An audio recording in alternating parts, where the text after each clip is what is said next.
तमिलनाडु के तिरुचिरापल्ली के रहने वाले अशोक राजा ने अपने बेटे का 5वां जन्मदिन इको फ्रेंडली तरीके से मनाया।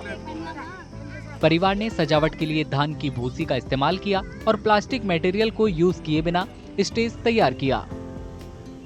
நாங்கள் வந்து பிறந்த நாள் வந்து ஒரு தற்சார்பான முறையில் வந்து கொண்டாடலாம் அப்படின்னு சொல்லி பண்ணிகிட்ருக்கோங்க. அதாவது நமக்கு மனுஷனுக்கும் மண்ணுக்கும் எந்த தீங்கும் இல்லாமல் தற்சார்பு முறைப்படி பிளாஸ்டிக்ஸ் யூஸ் பண்ணாமல், டெக்கரேஷனுக்கு வந்து இந்த பலூனு, பிளாஸ்டிக்ஸு, இந்த மைக்ரோ பிளாஸ்டிக்ஸ் அந்த மாதிரிலாம் யூஸ் பண்ணாமல் நம்ம நேச்சுரலான மெட்டீரியல் நம்மளோட இங்கே நம்ம தோட்டத்தில் பண்ணிகிட்ருக்கோம். வைக்கல், நெல்மணிகள் அது மூலமாக வந்து டெக்கரேஷன்லாம் பண்ணிகிட்ருக்கோம். இன்னும் வந்து நமக்கு பாரம்பரிய முறைப்படி உணவுகள் அதெல்லாம் சமைச்சிட்ருக்கோம். जन्मदिन पर प्रोसेस्ड फूड की बजाय ट्रेडिशनल फूड परोसा गया और बच्चों को मिट्टी से खेलने के लिए प्रोत्साहित किया गया।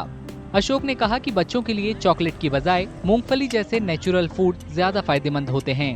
நிறைய வந்து சாக்லேட்ஸு, ராப்பரு அதெல்லாம் உடம்புக்கு வந்து நமக்கு நல்லதா அப்படின்னா கிடையாது. அது விளம்பரத்தில் வந்து அவங்க சுவைச்சு பார்க்குறப்ப இப்படி கண்ணை மூடிட்டு ஒரு மாடல் வந்து பார்க்குறப்ப அதுதான் வந்து ஒரு டேஸ்ட், அதுக்கு தான் வேல்யூ இருக்குன்னு நினச்சிக்கிறாங்க. இது எப்போவுமே நம்ம ஒரு வேல்யூவை நம்ம கை வச்சா ஆட்டிடியூட் சேஞ்ச் ஆகும். ஆட்டிடியூடை வந்து சேஞ்ச் ஆச்சுன்னா பிஹேவியர் சேஞ்ச் ஆகும். இப்போ நம்ம நாட்டு மிட்டாய்கள் நிறைய சத்து வாய்ந்தது இருக்குது. இப்போ கடலை மிட்டாய், எள்ளு மிட்டாய் மாதிரி ஹைலி ப்ரோட்டீன் ரிச், அவ்வளோ ப்ரோட்டீன் ரிச் இருக்குது। बच्चों को एग्रीकल्चरल प्रैक्टिस के बारे में भी बताया गया, जिससे उनमें उस मिट्टी के प्रति गर्व की भावना पैदा हो जो उन्हें अन्न देती है।